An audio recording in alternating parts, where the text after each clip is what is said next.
Okay, so buksan na po natin. So ang original price niya is 4.99. Oh, tapos nagbayad ako ng 50 pesos for delivery charge. So all in all, 599 siya. Nakakita ako sa Shopee na same product pero mas mura siya ng 10 pesos. Since naka-order na ako, tapos nakita ko yung magandang feedback sa Lazada, doon na rin ako nagkumuha doon na rin ako bumili. Kasi yung sa Shopee, wala pa ako nababasang feedback. So, ayaw ko naman makipagsapalaran kahit siya mura. So, at least sa Lazada, medyo mataas ng 10 pesos. Maganda naman yung feedback. So, doon ako bumili. So, let's see, open it.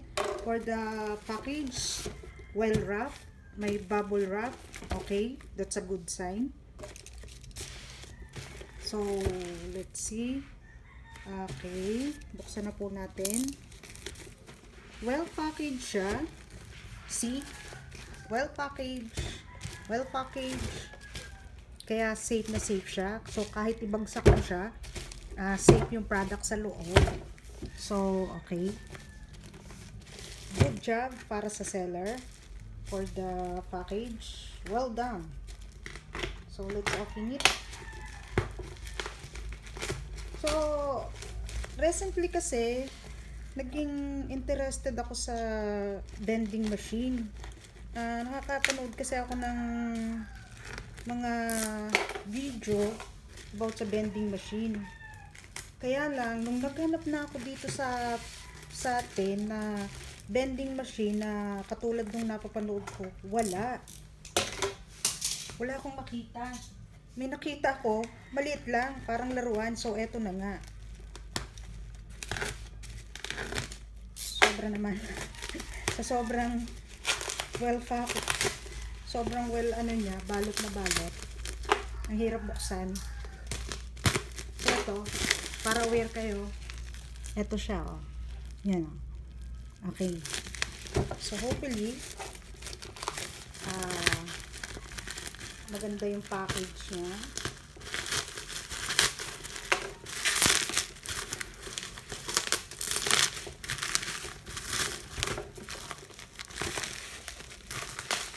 Hirap niyang buksan, eh. Hindi ko alam kung saan ako mag-uumpisa rito. Sirain na nga natin. Wow. Set aside.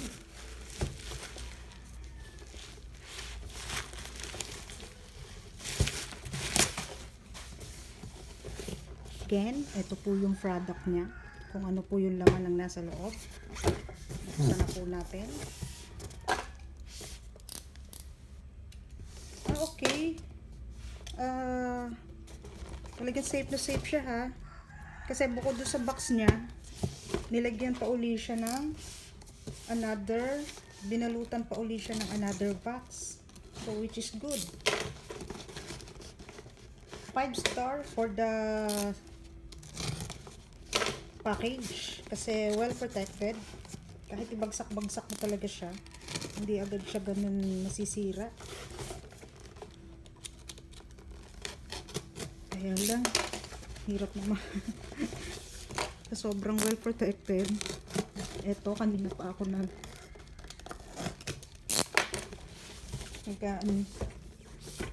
okay.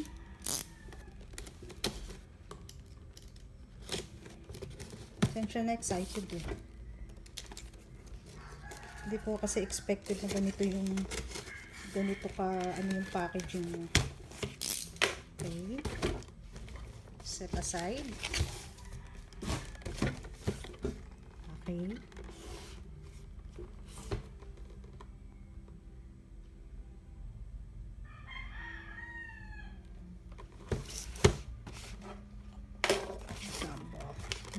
Ito po yung laman niya. Medyo malabo.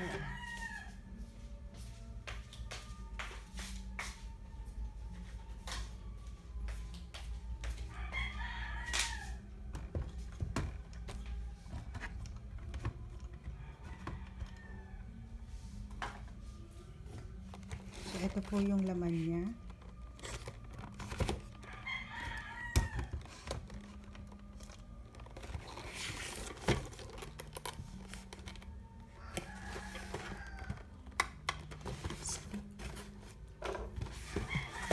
Saan ba dapat ito buksan? Taas.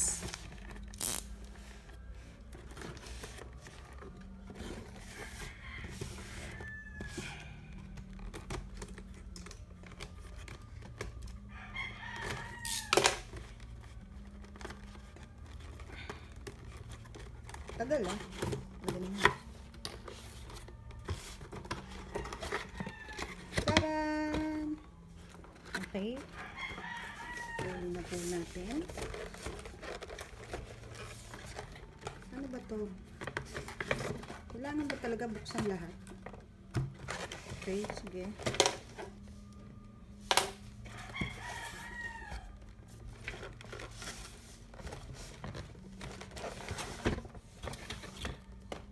Plastic siya.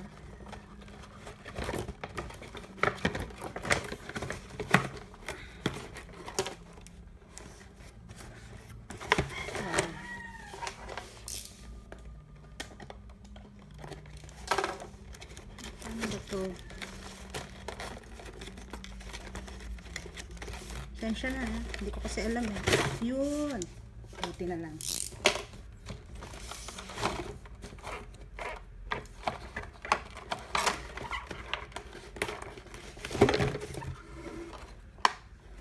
This is it. There. Okay.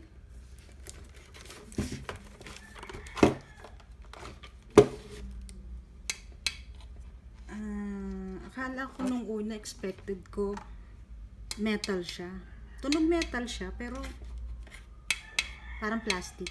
Alam niyo yung bote, ganun ang tunog niya. Alisin na po natin. Ano ba?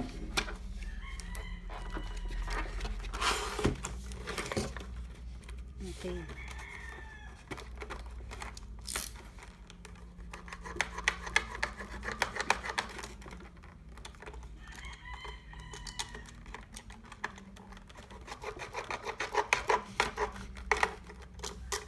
Para siyang laruan lang. Oo, yung laruan ng mga bata. Wala kasi akong makita na ano eh, yung 3 heads. Meron man ako nakita kaya lang ang mahal.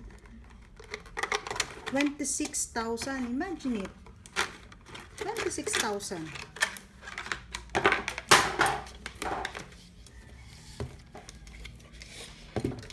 Okay.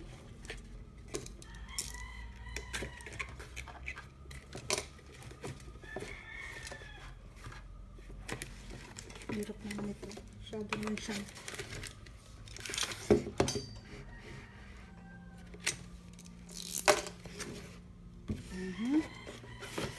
Kulang na lang, sirain ko lahat eh. Okay. This is it. Pansit.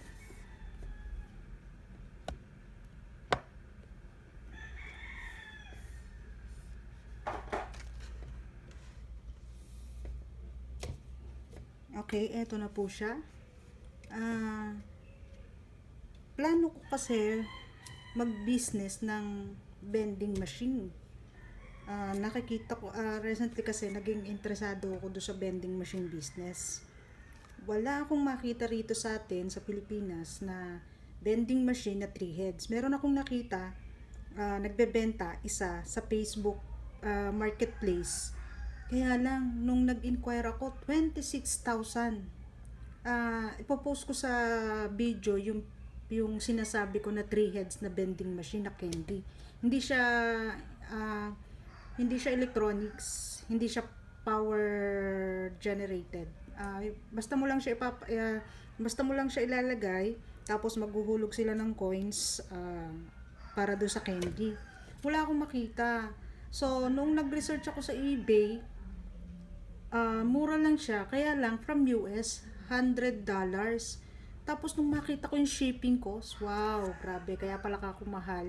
yung 26,000 ang nagbebenta ng vending machine para sa para sa candy. Naintindihan ko kasi shipping ang nagpamahal, although mura lang yung product, pero shipping cost dun siya nagpamahal. So naghanap ako sa Lazada, ito yung nakita ko, eto lang, tanging eto lang ang nakita ko. Wala pa ako nakikita nagbebenta. Kaya wala akong makita. Kaya nga minsan naisip ko, sana nasa US na lang ako. Oo. So, for now, plano ko kasi dito, gagawan ko siya ng stand. Oo, stand. Tapos bibili ako na say, mga dalawa pa nito. Ilalagay ko siya dun sa stand na yon, sama-sama. Pero isa lang yung stand niya. Tapos, iba-ibang candy. Say, yung isa, gumball, yung isa M&M, yung isa ano bang iba, basta yung ibang candy. So ganun ang gagawin ko. Tapos kahit huhulugan siya ng coins para lumabas yung candy. So eto, di ko alam kung magkano ang ihuhulog dito. Tunog ano siya ha, tunog lata talaga. So hindi mo aakalain na laruan. Kasi yung kung kung hahanapin nyo to sa Lazada, merong mga plastic, mura lang. Meron ako nakita sa Facebook Marketplace na nagbebenta nito is 900 plus. So medyo mahal. So naka-sale siya sa Lazada na 499 nga. 'Di ba? Ang laki agad. So bumili na ako. So kung naka-sale pa siya sa Lazada, at the time na bibili uli ako, which is nakita ko naman na maganda siya, maganda yung tunog, bibili uli ako. So from there, mag-i-invest ako para sa ganito, since wala nga yung 3-head na vending machine for candy dito sa Pilipinas. Pagtiyagaan ko to, gagawan ko siya ng stand, lalagyan ko siya ng candy.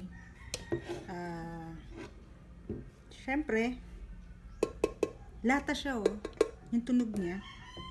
So, ito yung ano ba to? Pinaka susi niya. Kaya lang di ko alam. Wala din kasing manual eh.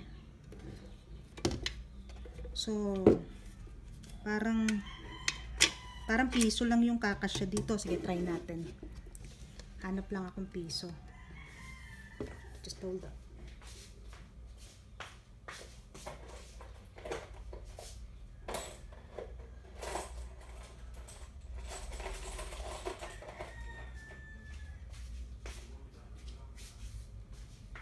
Hulugan natin siya. Ano ba? Okay, piso nga. Piso ang kasya. Okay. Rinig nyo? Tumunog. So, pagka naihulog na natin yung piso niya, lalabas yung candy niya dito. Tapos, rinig nyo na. So, maganda siya.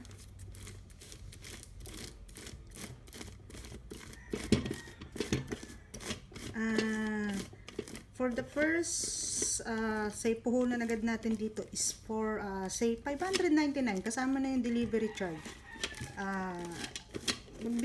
Gusto ko kasing mag-business ng mga vending machine.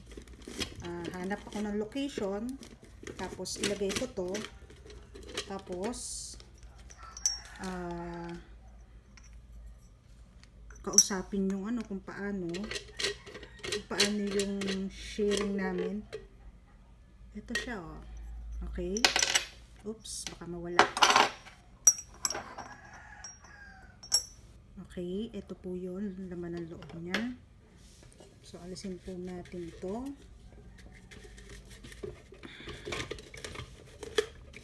Itong props. Plastic. So, ito yung sipang kung paano po. Pagka naghuhulog tayo, syempre narito yung candy. Iikot yung candy. So, habang iniikot natin, lalabas yung candy. Ayan po siya. Dito lalabas. Tapos, dito pagpatak, dito po yung candy. So, tetestingin ko siya. So,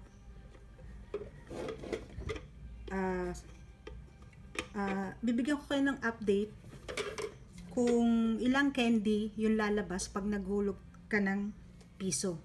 So, update ko kayo. So, kung interested kayo about na malaman kung ilan yung candy lalabas, please subscribe. Thank you.